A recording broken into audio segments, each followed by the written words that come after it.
Quality और consistent performance के लिए सिर्फ सिल्वर पंप्स एंड मोटर्स, नाम याद रखना। રાઉન્ડના અંતે પણ કોંગ્રેસ અત્યારે આગળ છે। 1310 મતે કોંગ્રેસ અત્યારે આગળ છે।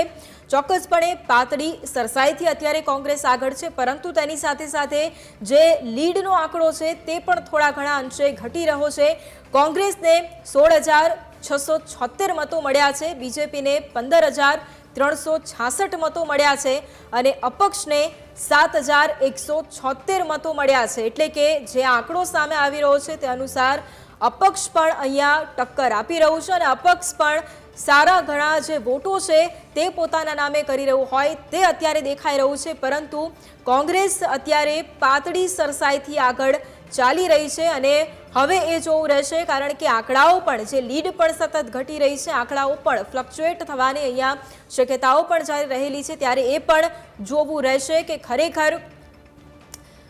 વાવની જે જનતા છે તે કોંગ્રેસને ફરી એક વખત પસંદ કરે છે કે પછી વાવની જનતા આ વખતે પરિવર્તન ઈચ્છે છે। સ્વરૂપજી ઠાકોરને ધારાસભ્ય તરીકે તેમની પસંદગી કરે છે અથવા તો ગુલાબસિંહ રાજપૂત છે કે જે કોંગ્રેસના મેન્ડેટ પર જેમને ટિકિટ મળી હતી, એ ગુલાબસિંહ રાજપૂત જે ગેનીબેન ઠાકોરનું જે કામકાજ છે, જે ધારાસભ્ય તરીકે ગેનીબેન ઠાકોરનું જે કામકાજ રહ્યું હતું અને જે વાયદાઓ તેમણે કર્યા હતા અને તેનું જે કામ બાકી છે એ જ કામ હવે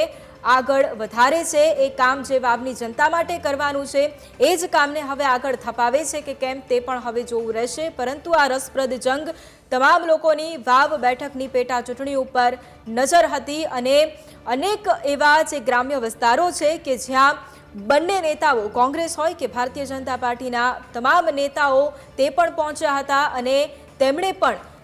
લોકોને મતદાન કરવા માટે અપીલ કરી હતી, પરંતુ અત્યારે જે પરિસ્થિતિ જોવા મળી રહી છે તેમાં કોંગ્રેસનો હાથ મજબૂત થતો જોવા મળી રહ્યો છે।